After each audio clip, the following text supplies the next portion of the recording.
Yes, ma'am. Let us pray. Dear Heavenly Father, we thank you for the opportunity to come to this place to gather together to discuss the issues that are facing our city, that are facing our citizens. God, we pray that something is said, something is gleaned here, that we might be able to help those in our city of all races, all ethnicities. God, that we might be able to come to a common ground and truly be a humane relations commission, that we might do what's best for these your people. And these and other things we ask in the blessed name of Jesus Christ. Thank you. I gotta take a motion to approve the minutes.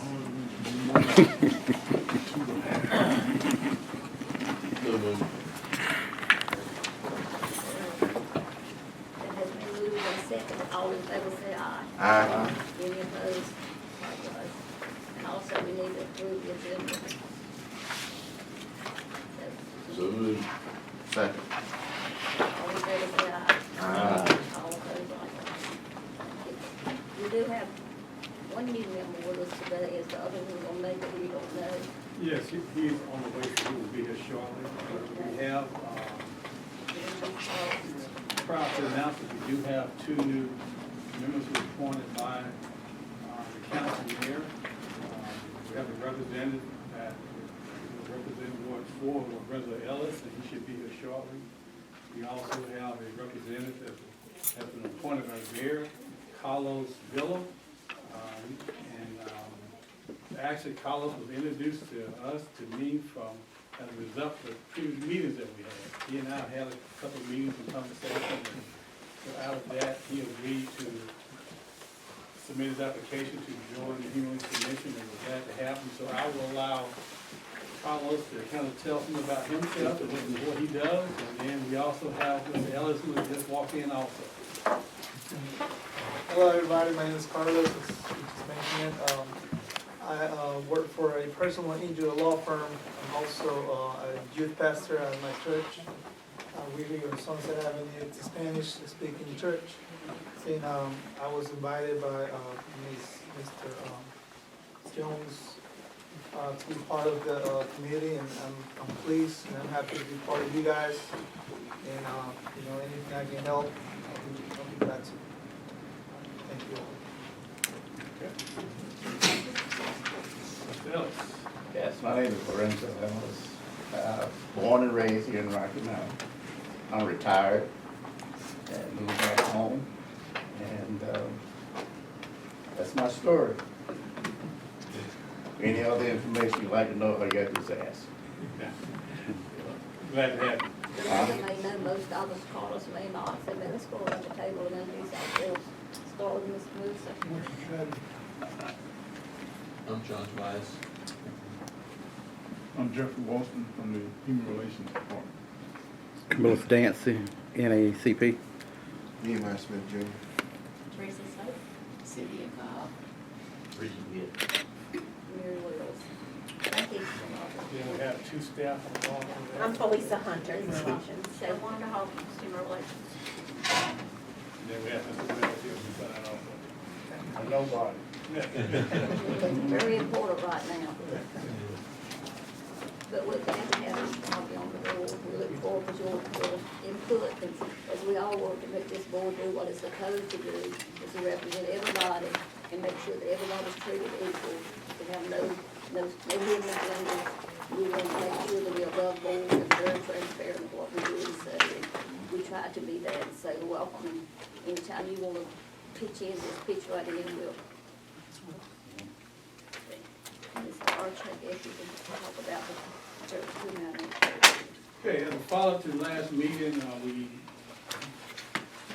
probably discussed the time of the year to make a recommendation to the MLK event that's coming up as we celebrate Dr. King's birthday on January 20th.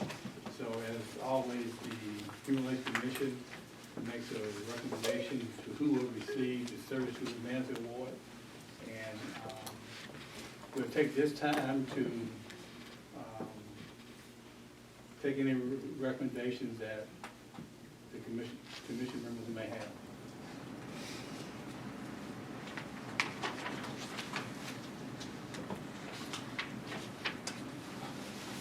And I believe believe this time we are looking for an individual, correct?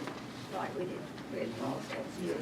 We did an organization last year, this year we normally rotate back and forth. Who, is anybody exempt? Anybody? Anybody else can nominate everybody? Pretty much, we gave a copy of the guidelines at the last meeting, just kind of give you a general idea of the things we were trying to look for. Well, I got a short memory since 57, Christmas Day, and, is it in this package here? And somebody else might need. Is it in here? Huh?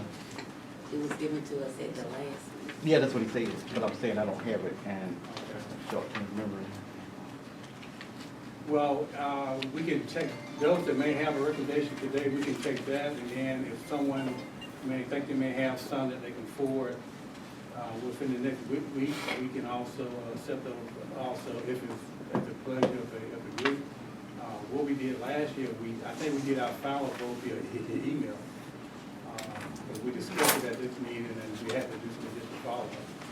So,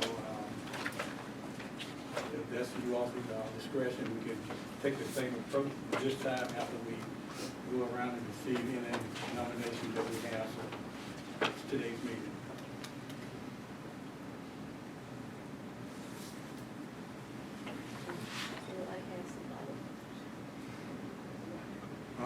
Mrs. Rosita Wood.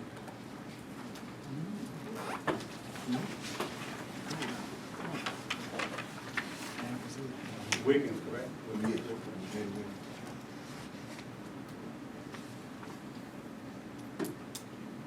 Barbara Smith, Vega Smith.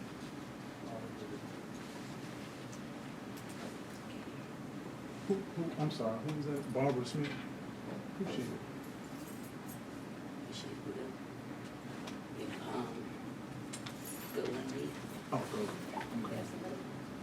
okay. The city manager, Rochelle,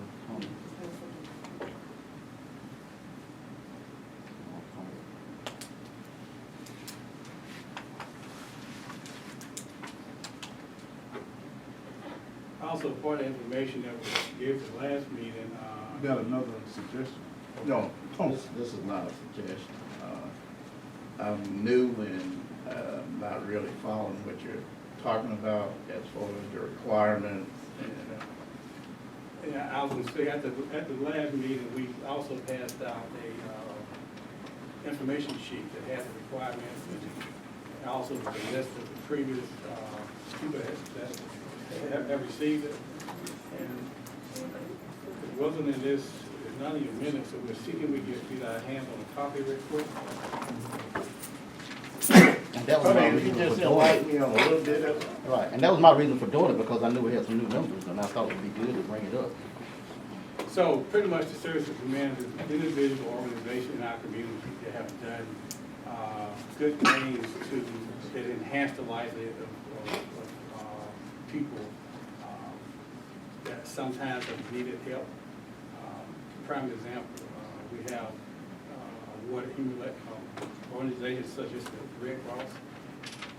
Individuals we have given award to, back that time, the Senator Andrew Brown, to her service to the community. She has been a community advocate for years, served on the city council and the Senate. And there are other individuals throughout the community that have pretty much done the same thing. All right, that's a good one.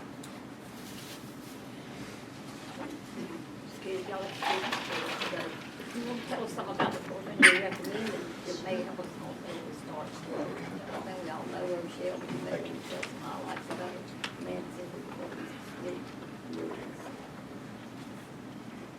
Y'all want to get some highlights about her? No, I just think, Oh. maybe, why you feel like she's, this may not sound right. The reason we feel like that she's qualified to be in this board, and there's lots of people qualified to be in this board, I'm not finding all of that, but I think we can get a little information.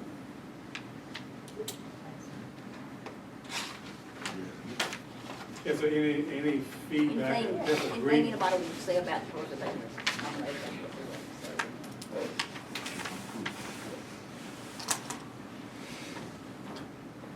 I'll watch it and get something and Yeah. we send it out. So briefly, what I know, the three names, and I can just kind of, off the top of my head, Mrs. Wiggins, who has been advocating the community for years. She's done a lot of things with the latest Democratic Party, as far as getting the community involved in voting, for voter registration, and informing the community of the importance of voting. Barbara Baker Smith is currently the president of Delta Sigma Theta Sorority. Correct me if I'm wrong on that, but she's also employed with the Golden Leaf Foundation. Okay, and she's spent several years in the community working with youth. Her previous job was with education talent search for several years. Also, survey relations. And, well, yes, previous employee, human relations years ago. So if you would, those that nominated these three individuals, if you look back in your information, and we can resend it, if you could attach that and send the information back to us, or what's the background information on those individuals. And also, if there's any other suggestions from the body, send those to us also. Probably needs to be done pretty soon, so we can vote and get it back. This is in January to be, we vote. Correct. So time frame we're working with, normally we have our next event in December, we will not meet. We normally have the holiday celebration that we normally have to show appreciation to all three commissions up on the human relations and the neighborhood president. So I think we may have omitted it last year, but we do plan to have it this year, around the 1st of December, either the first or second week. So most likely that will be the latest we can confirm this, and we can do one or two ways. The suggestion would be within the next week, if you would get that information to the office via email or whatever, we will compile that information. We will get it back out to you. Everybody has an email, and then we can do the voting process via that. The second choice would be, at that event, we would try to have a little short brief meeting before that and take the vote. But that can be kind of challenging, so I think the most efficient way to be is that we can do it via electronically. Any thoughts or suggestions with that?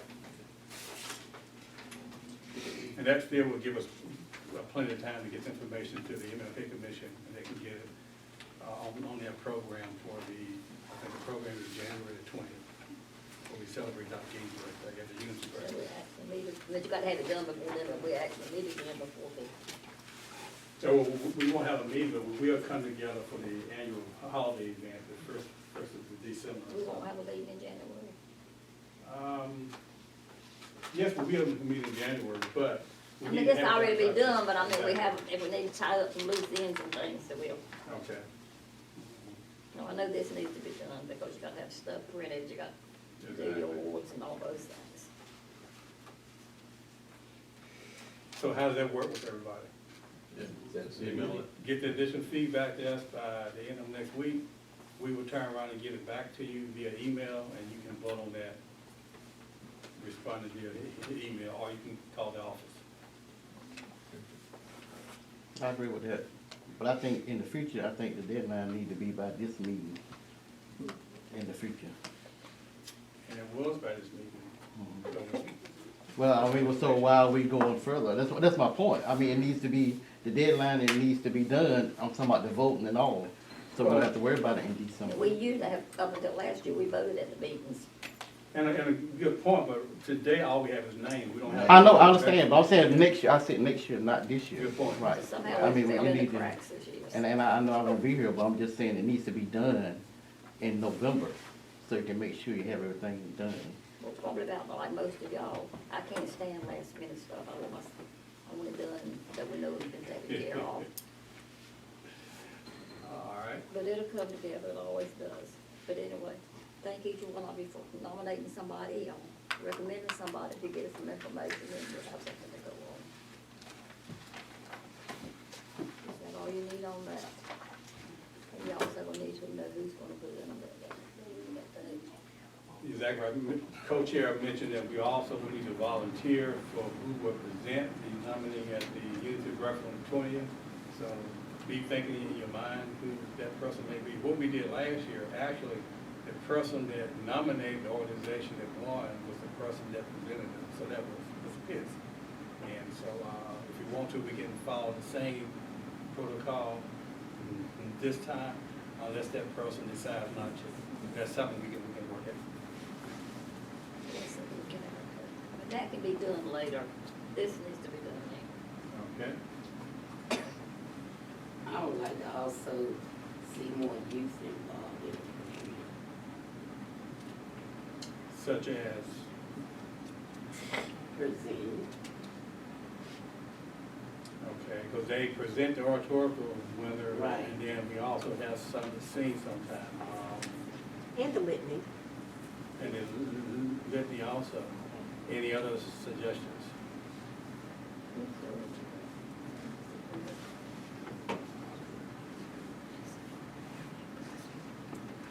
Scott, Yeah. you were saying more youth, such as, Oh, involved. I just would like to see more youth, involved. I know they sing in the part of the contest and they're presented there. Also, you know, get them involved so they can see the process as well. but in the planning process? Yes. Oh, okay. Okay, very good, very good point. Question. But while you're on that, talking about getting youth involved, I like to see, maybe having a youth speaker, and when you say youth, a certain age up until, you know, maybe early 20s or something. But you're talking about getting youth involved, that's how you get youth involved. If you have a youth speaker, maybe that'll draw some youth to the program. A lot of times, we always get grown folk, I say grown folk. I like to see some youth, sometimes, they got a message, and all of us need to hear it. Well, that's something I can sure take back to the MLK Commission. Okay, thank you. Yeah, when they're looking at their choice for next year, to consider that. That's a very good point. But that's our future. Exactly right. Any other follow-up on that? Also, including your minutes that you received, we had decided that came up previously, and it was included in your package. As I promised, I would put in for point of information. It was the ordinance that outlines the duties and responsibilities for the commission.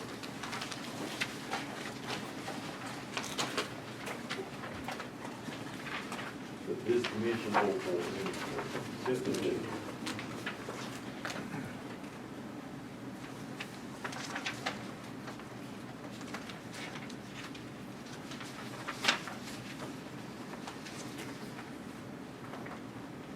But these are just like anything else, we're not gonna follow and do it, we're gonna need, so you got them for a reason.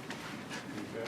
And I think, I was, had down on my piece of paper about Mr. Sharp has not been to a meeting. I know that I've been in the hospital and out, but I haven't seen Mr. Sharp, and I don't know when at a meeting. And, you know, I know,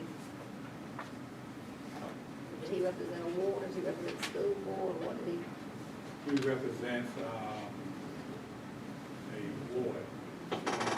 You're right, there is an attendance requirement for maybe meetings. So that point is very, very well taken. Aren't you, would you say a little bit about the, when I read through this,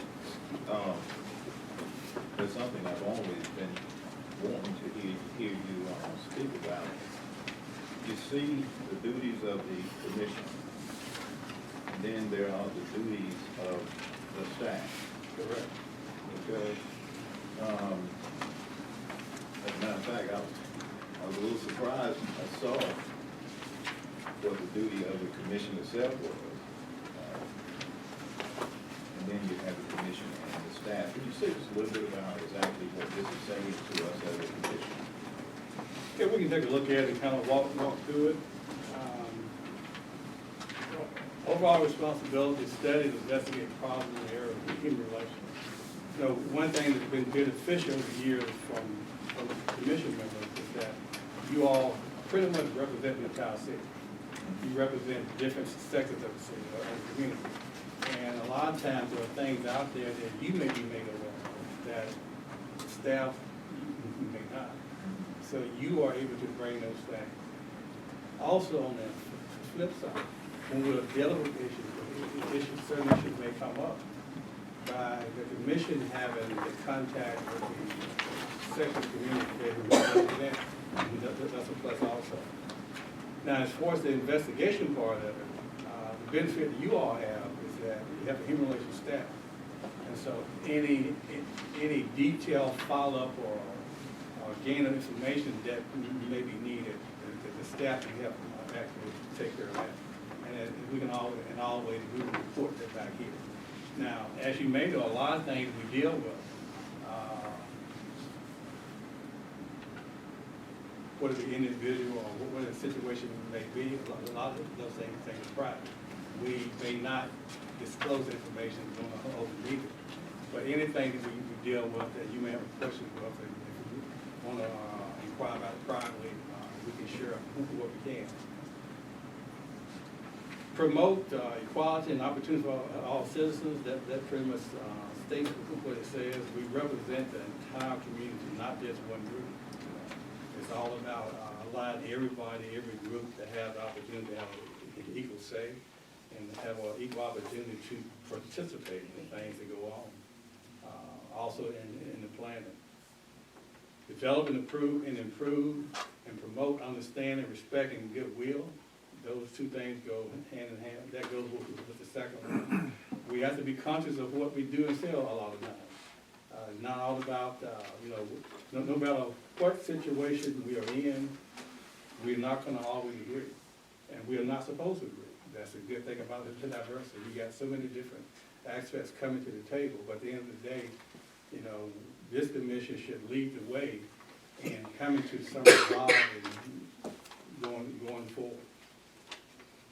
But at the same time, being respectful and hopefully making sure everybody's opinion is included. Encourage employment and the employment of qualified people without race, sex, without regard to race, sex, creed, disability, and national origin. There are a lot of situations out there, and they don't happen as often now. There's EOC laws that protect these classes, but during our mitigation and investigation and consolidation and work with cases, we do handle several cases throughout the year that may deal with when someone feels that they've been wrong regarding employment. Some of those things, once we meet with both parties, we see and think that there's something that the law was broken, it can be referred to EOC. That happens very often. The good thing about that is that we are familiar with the EOC application process, and we are able to help the client or complainant put the information together in the order that EOC representative can follow it. So the response is pretty quick. And I will tell you, and there's one that we referred, I think 3 years ago, that's still out there. It's just going through the process. And any whether it's a fair housing complaint that may go to the North Carolina Human Relations Commission, or is a employment complaint, which may go to the EOC Commission, the process takes a long time. It can take years. Establish programs that will provide youth and adults with a better understanding of human relations. All the programs that not only this commission does, but the Mayor's Commission on Persons with Disabilities and the MLK Commission, all those programs fall under that. Also work closely with the staff members to make an annual report of activities and recommendation to the city council. We do provide information to the city council on our activities, and they do get a copy of your, of our minutes. Those projects that we've done in the past, prime example, the Hispanic conversation, meeting we had back in, October. I did have a compiled report and forward that. And I have that also, so I will make sure that you all receive a copy of the report in your next minutes. Now, as far as the actual formal report going to the city council, it's been a while since that has been done, but I'm pretty sure we will get back on the track with that. But aren't you, when you send something to the city council, do they get back to you? It seems like we've sent stuff, but we never get nothing back. You know, we never know, did they act on it, or did they just? Such as, now, the last report we sent, the largest report was the report on the conversation referencing Confederate statute. I know that, but I mean, but still, I don't know about y'all, but I've seen city council people ask me, what y'all wanna do about it? I mean, I said, we sent it to you, you know, you were supposed to ask me what we're gonna do about it, you asked us to do this, and we sent it to you, we've never heard anything. Well, So, you know, there's a miscommunication between what goes to them, what comes back to us, or does it just fall in the middle and? well, I will share with you, there was a director request from the council when that report was presented. So to my knowledge, that they have not received that report as of yet. So whatever, I can't say for whatever reason, but I'm pretty sure whenever they receive that report, they will share it with this body. Well, who's got it that has not received? Well, I haven't seen the report. What, now, to kind of clarify, I'm lost. the city council made a request for some additional information to follow after we presented the report. And so as of yet, there's been no report received, or they have not discussed what the report is. So until they actually discuss it, Or they that's haven't public. acted on the report. Okay. So wish I knew what y'all were talking about. Maybe it's about me. Confederate oh, the Confederate Monument Report. Oh. They asked for some additional information, they never got it. Thank you. I just want to know. I mean, I was on retainer. It's been how long? So the council never got the answer they're looking for? How long? I'm not sure they got it now. All I can say is that the information has not been discussed in the agenda. So I'm pretty sure they will eventually come back to it. Got a question? Going back to number one, now, I understand that, you know, you can't discuss personnel stuff. But for instance, if it's something that comes forward, and I use this as an example, a situation happened with Pizza Inn, and one person went in, they were not serving, and the other person went in, they served. Something like that, should it be reported to this open body so it can be discussed? 'Cause I think people need to know about these kinds of things so we can get it out there, so it maybe it will clear it from happening again. I know that was dealt with because I was a part of it. But I'm just saying something like that, anything that's not personnel, I know we can't bring it before this body because we can't discuss, but anything else, I really think Yeah, that. this is open meeting, so it should be able to. No, not personnel, you can't, I don't care how. I'm not talking about the personnel supposed to. So I will, in that particular situation you talked about, that did take a while to Right. resolve. That situation was resolved between the two parties. And so, if you want, I can give you a more in-depth report on that at the next meeting. Well, I'm just saying so everybody will know what's going on, so we know how to deal with other issues. People see what's taking place, they'll know that they need to bring things forward that they hear in the community, like you said earlier. Because a lot of time I think people don't really understand what this body does. I know a lot of people I talk to, and one lady was at a meeting one day, and she didn't know. She learned when she was there. This is a powerful board. And so the other stuff here is just the responsibilities of the chairman and the executive director, and so I don't think there's any question about it. Or you the executive director? I am the executive director of Institutional Relations, and it's my responsibility to respond to requests to help advise this board here. That's my responsibility. We have two other commissions about human relations, the National Commission on Persons with Disabilities. Jeffrey is the staff president assigned to that commission. And then the MLK Commission, I'm also staff appointed with that. You know, we also have, speaking of youth, we have the Rock Mount Area Youth Council, which is a very active group. And Ms. Hunter is the advisor and appointee for that. How many vacancies out there for this commission? This commission is currently, it has 13 seats, and it's all full. Yes.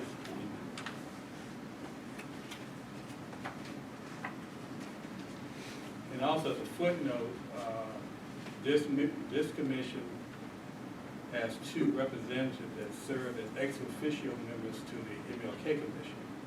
And those 2 are Mrs. Taylor and Mr. Shahadi.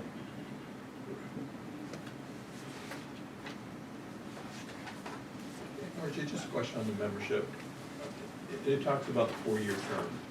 In the city council, is there a process, something that says your term is up, renew it? How does that work in terms of, it almost feels like once you're on it, if you don't say anything, you continue to be a member. But this says 4 years.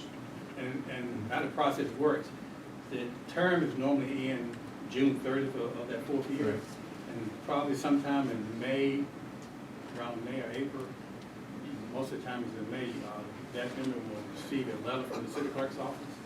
Okay. And then some of you have already gone through that process. Yeah. And that letter will ask the question, do you want to remain on the commission or do you want to step down? Okay. And so the city clerks normally report the response to that by the council. I'm glad to say that most of you, most of the time, as members, once you make that 4-year thing, you pretty much cough about what's going on, Right. you like serving, you pretty much stay. There have been some situations where we've had individuals to move. We've had in the situation, matter of fact, one long-term member was Bob Barnes, who when he retired here in Rocky Mount, he spent a lot of his time outside of the city, so he had actually stepped down.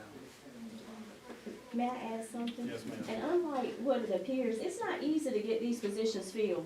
So a lot of times if they have someone there who's been serving, they do make it available to anyone to apply, but also it's not as easy to fill these seats. We're fortunate right now to have this panel filled, but there are some boards, they still need people to help, because we volunteer our time, as you know, and it's hard to fill these positions. So I don't know what the other commissions are looking like, but they do give you the courtesy to see if you're gonna serve, but at the end of the day, if you decide not to, they still, other people are allowed to apply as well. I just want to make sure we're in compliance. This is 4-year terms that, Yeah, we're in compliance, but at the same time, even when because they I never make, got a letter saying, do well, you want to re-out? okay, what board are you in?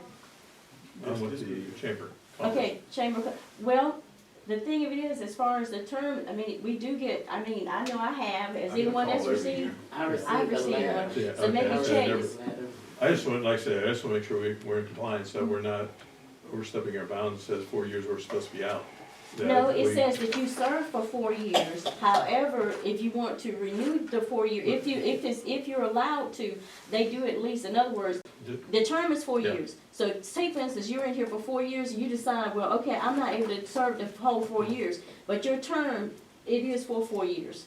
But, I understand that. I yeah. just want to make sure that on the, going to year 5. Doesn't mean it that- cannot be renewed, Well, but it doesn't it say that lasts here, for 4 that it years. can't be renewed. I'm The just letter making sure. normally asks you whether or not you want to. Yeah, okay. That's In right, I that just- letter that they send, the city clerk Yeah, sends, okay. they'll ask you Yeah. whether or not you want to renew. So definitely, if and things do happen where maybe it got lost in the mail or somebody overlooked it, but please, if someone turns it up, and by June, if you have not received a letter, just kind of make it known and we'll Okay. follow it. Sounds good. Mr. Dancy? In the committee of the whole meeting, the clerk normally, let all the council members know, I don't know how they do the chamber, but, maybe that's something, they need to look at. Same. I don't say the chamber's not at the table that day, so they may not, but, the clerk normally probably sends something to the chamber, and then they respond. And, We do the same with the county commissioner. right. But if you're in my district, it's up to me to reappoint you, sometimes when it comes up. So, well, you appointed them, well, you said, and we try to make sure that all the districts within the county are covered by people that live in those districts. Sometimes it interacts over. Archie. Yes, sir. When I was in law enforcement, we used to encounter a lot of neighborhood conflicts that could be in the form of a person who has a neighbor who is a nuisance. You know, like loud noise, a lot of debris and stuff in the yard, and the two neighbors are actually feuding. Correct. It was hard to handle that kind of stuff in law enforcement. Does any of that ever come to your office, or is that an area where some mediation perhaps might remedy something like that? Because it gets serious. You even have people to kill each other in situations like that. Right. You mentioned that we have two situations now we're dealing with. Okay, so they do come to your office, okay. One deals with a property line where a shed or fence was installed, so that's in question that we're trying to resolve. And the other one deals with some burning of debris within the city limits and blowing leaves on somebody's property. So, yeah, so those things happen pretty often. That's why I say this board is powerful, because a lot of people may not know, but instead of killing each other, they got an outlet to go to. Yeah, So yeah, that's a good thing. I'm yeah. glad to hear that. Absolutely. Okay.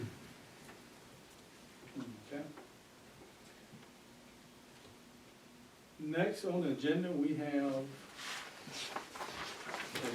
lot of questions, and any questions or concerns from the commission itself?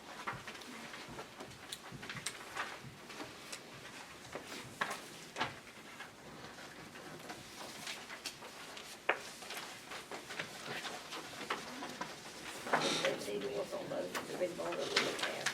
Make sure we don't let them fall by the side and forget them. We need to make sure that those things are taken care of. Good point. Just because it came up in this meeting, we didn't bring it up, doesn't mean that it's not important. If we're working on it, we need to make sure we follow through on it. And I think one of them is like having Carlos here today. This is one of the things, and we want to make sure that that community and they're represented on this board. And this is, the only way we're gonna do it is to keep pushing it instead of putting it on the back burner and say somebody else can take care of it. Very well said.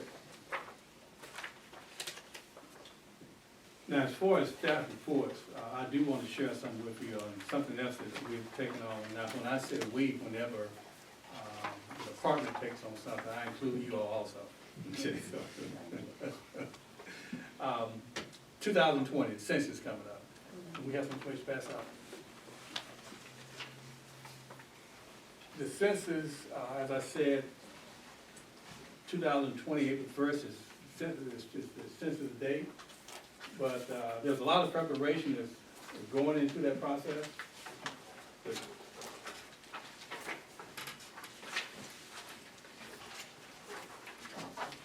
And a lot of it is enacted via the county, and there's a county representative from Edgecombe and Nash. But as you know, the city of Rocky Mount is the largest population density in both counties. So however the count goes in the city of Rocky Mount also affects the county. So we are really involved in making sure that we get a good response rate. Some information was presented. I had to present some information to the city council on Monday. Mr. Dance was there and he videotaped that information. But pretty much to share the importance of the census, and I gave you some information.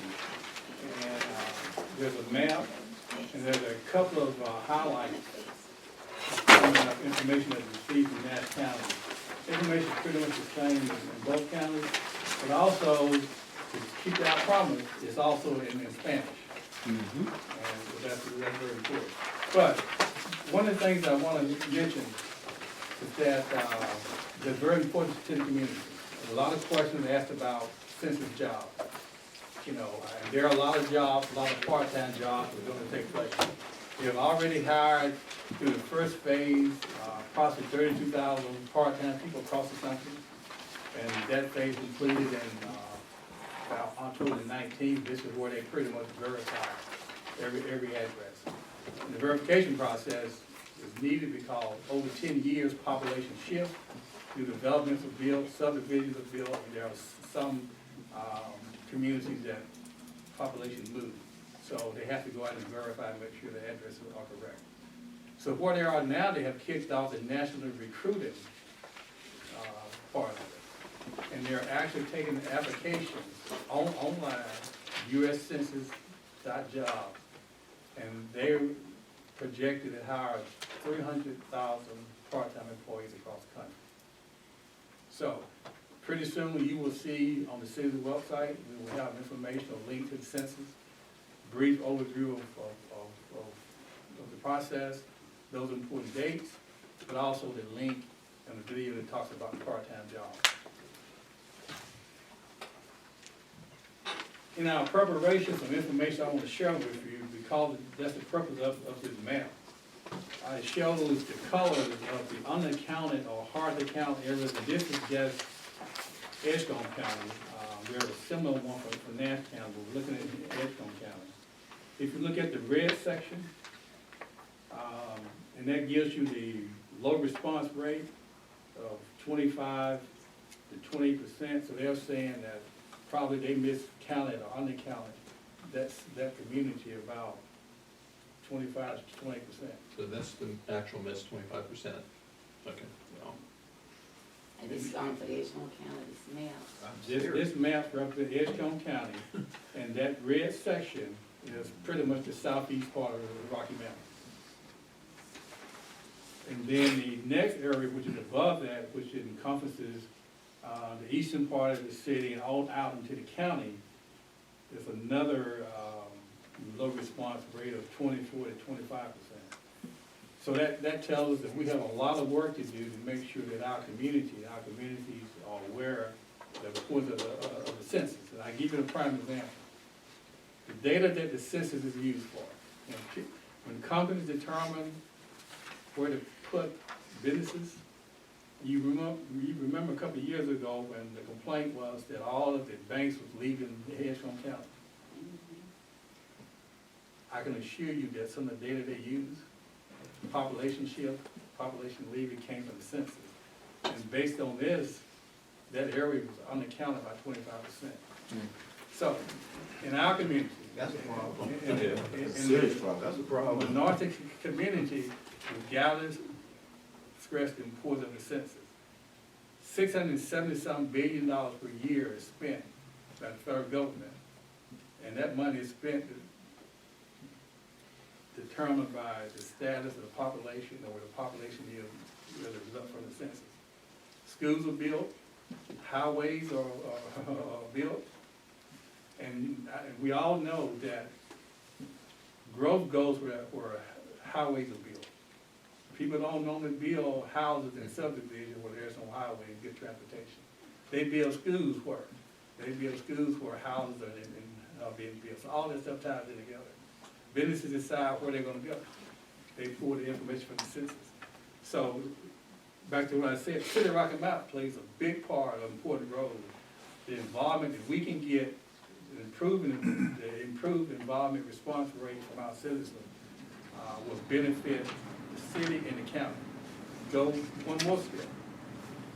Federal funding for housing rehab, stuff like that, that information is based on the census. You know we've struggled for a while trying to get adequate funding to help residents that need assistance in home repairs. The census will determine how much money the city receives. Also, the population shift, and I didn't include that, from 2000 to 2010, the population in the city of Rocky Mount, Nash County, and Edgecombe County grew. The projection of the census does a projected population count every year. So the 2018 projection, the population in the city of Rocky Mount went down, their projector. Now we also know that after we had the flood in 2009, a lot of people shift from one community to the next and some left the area because of the flood. So that has something to do with why the 2010 2010 census, and then the estimate has kind of gone down. Then we look at, so we had Nash County and Edgecombe County have a decrease in population. Edgecombe County had the largest. Statewide, the state's population has continued to grow. 2010, 2010, and the estimate 2018. And more than likely, the way that the metropolitan, the center part of the state has grown, the 2020 numbers will be even greater. What we hope to show is that the city's population trend is turned around also. And even if it hasn't turned around, we definitely want to make sure these critical count communities, areas that count responses are a whole lot better. So you will be receiving a whole lot of information from human relations staff. As I get stuff, I'll feed it to you all. We're gonna get information from churches, schools. We'll work with both counties. They've got these critical count committees that are being formed. Hopefully, when I meet with neighborhood presidents tomorrow, they will elect to be a part of that. So we need everybody's assistance with improving the count. Question? Okay. How is this data calculated? 25%. Is that just an estimate, or is someone using other records to determine the census versus,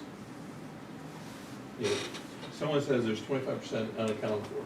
Where's that come from? Well, the Census Bureau they collect a whole range of information. Yeah.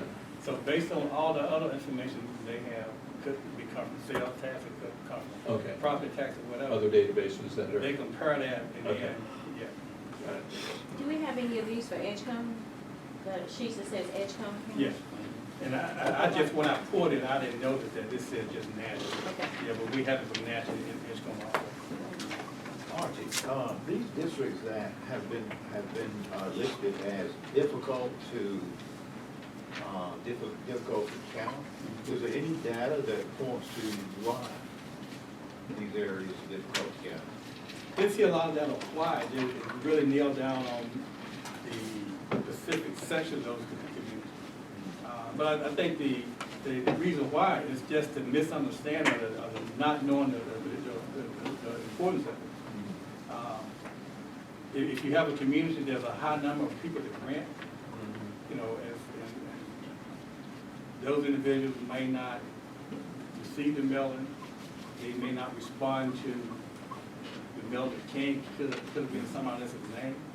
But the good thing in 2020, you can respond in 3 different ways.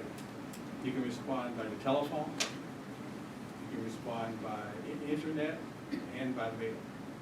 So the options are there. Now, one thing I will share on a webcast that I was a part of, staff was a part of, they even went down and looked at, they had some identified sectors of the community that are critical. Those that are in the African American males, age 23 to 30, that are renters, they projected a large number of those individuals were not counted. In some communities, we have most of our family members is living with somebody else. The concern may be, well, I don't want to tell who's living with me because something may happen. We've got to dispel that. The census is one thing that the federal government does is totally private. This information is shared with another agency. All we want to do is capture the count of this country on a certain date, and we need to include everybody. Whether you're in this country legally or not, it doesn't make any difference. We need to know how many residents are residing in this country in a certain location. For example, when they get ready to draw this line for state representative, the projection is North Carolina population has grown, and so they should have another representative in the House. So if one area responds greater than another area, they're gonna get favored. The line will be drawn in favor of that community as opposed to the communities that did not respond. Yes. You made a point right there with Hispanic communities.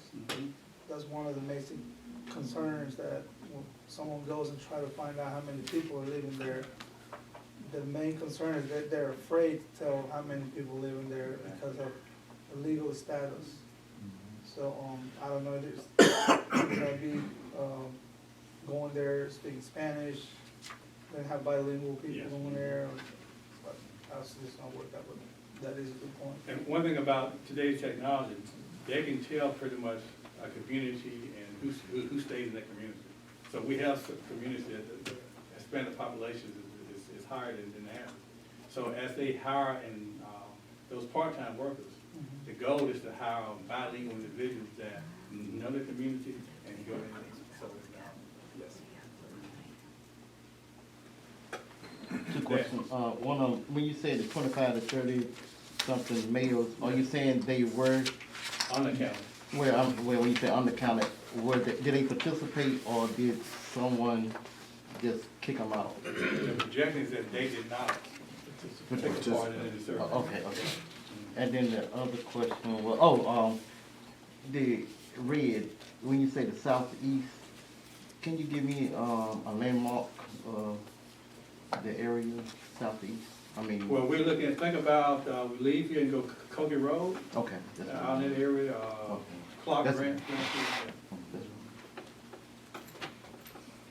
And then on the Nash County map shows that the South Rocky map is also an area of undercounted also on the Nash County side. Mr. Ellis, The main important thing is voting also. there you go, yeah. That tracks you better than anything else. Exactly. It would be interesting to see if these red areas are also high crime areas. That would be interesting to see. Well, data would show that a lack of facilities exist in these areas, a lack of services. And when you got an area that's undercounted, just take an example of grocery stores. You talk about food deserts. Those are the same communities that a lot of stores are pulled out of and banks are pulled out of. So you don't have any home services there. Could we also make sure, Mr. Villa, that in the Hispanic community, we let the people know, that the people will be credentialed and that they will come so that there won't be that fear there. Because I think a lot of times, perhaps in the Hispanic community, they may, well, I don't know this person, I don't know if this is real or not, I don't know if they're trying to trick me. So we need to make sure we get our information from us that lets people know what the identification is gonna look like, what the credentials are gonna look like, so that that community will know not to be afraid and to make sure that they, participate. So, we'll work. And perhaps that's for everybody, Yeah. but especially for that. Very important.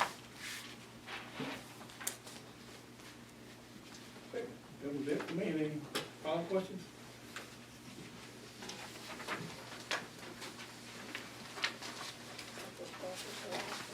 That was my staff report.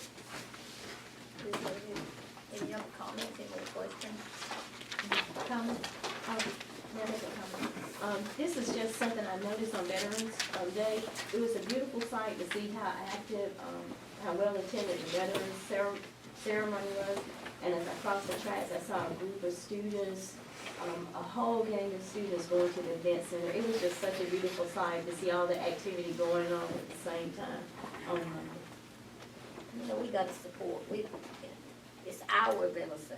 It's not, well, it's always And we all been said need that to way. I mean, it's always been there for everyone, not for anyone in particular, but it's a beautiful sight to see, and people aren't using it. And the misconception that it's just for one group of people, I don't know where it came from, but the event center is for everyone. It's a beautiful It's facility. beautiful, and it's gonna be successful too. It's already successful. Yes, indeed. You may not see all the activities that's going on there, Yeah. but it's a lot of activities going on there. They That's don't, just a not lot on of people people's there, eyes. that's another thing. The Twin County Museum, all the thing. And I will share with you, this weekend, the youth council, advised by Ms. Hawkins, we have a state youth council conference this weekend. So we got, 60-some students from across the state, about 20 advisors will be in town Friday night. And there will be an event center on Saturday, annual leadership conference that we host here yearly. So we have a lot of things going on. And also, a couple of days ago, November 7th, and some of you were able to attend, we had fair housing workshop that we co-sponsor with the NC Justice Center and a couple more organizations. The main point behind that workshop was to begin a process of getting information out across the state that even though a person has criminal history or criminal background, you can't automatically deny them housing, especially if it's housing that's federally funded. And I thank Angela McBride for being a part of that conversation and recommended that that first workshop was held here in Rocky Mount. The reentry program was part of that. We have a lot of individuals in our community coming, they have served time, that are coming back into this community. And if they don't have two things, the return rate is pretty high. They need employment, and they need housing. Yeah. And a lot of times, subsidized housing is where they will go. So the goal was to let those housing providers know how authority was there. You just can't look at the application and see that they have been accused of a crime a certain time. You must look at it more deeply and say, is it related, and how long ago has it been? Because ideally, the corrections, the idea is to serve your time, you paid your punishment, return back to society and be able to function. So, And that was a great workshop. I learned a lot of information too. Very good information. And I must say that the city is getting out information, lots of valuable information. You just have to, get it to the hands of the people who need it. And the fact that, a lot of times they said, as far as those who have records, it's hard for them to get a second chance, but they are given a second chance. And I love the fact that programs are being put in place already. And the job trainings that's taking place, we have so many jobs coming in, and the different agencies that are training to prepare for those jobs. It's a great thing that's happening in our city. sure. Nothing, I would like to go take on, and they're gonna run a good campaign.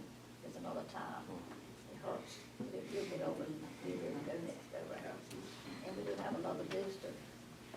Glad to have you with us tonight, and you too, young man. We're talking about you, you're our future.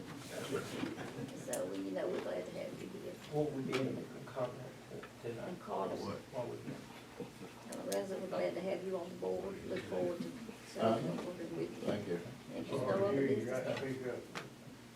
Will we be able to make a comment at the end? You call. Yes, sir. Sure, well, once we conclude our business, Yeah. yes, we're going to. We good? We're good.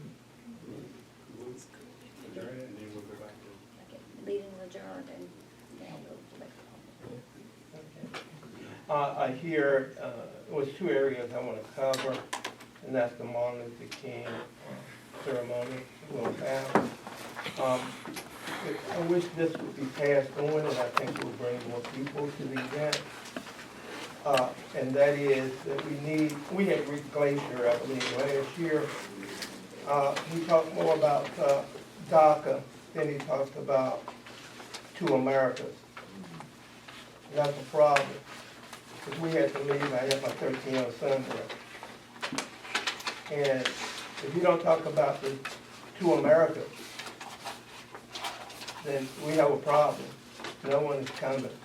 We don't want to hear it. Because the situation we're in, then we're still in that situation now. That's one of the areas that I want to talk about. Also, you talk about the committee being such a powerful entity. There's an 1866 civil rights law that's been dealt with at the Supreme Court. It has to do with discrimination. And this body should have sent information to the higher ups, that they should have sent briefs to the Supreme Court against Comcast. You should have asked for briefs to be, the information to be sent out to Donald Trump's DOJ to say, hey, you gotta support this civil rights law. You can't support Comcast. And that could have been done as well with D.K. Butterfield. But unfortunately, he has donors from Comcast from what we can see. So it's been silent on an issue. that may be dead in the water and affect all of us, the entire country, in the ability to sue for discrimination. Just wanted to add that. Hope each one of you have a happy Thanksgiving, family, friends, and everybody safe. Thank you for your comment, man. And just remind everybody, we have another meeting coming in right behind us, so we have to transition kind of quick. Again, Good to see you, man.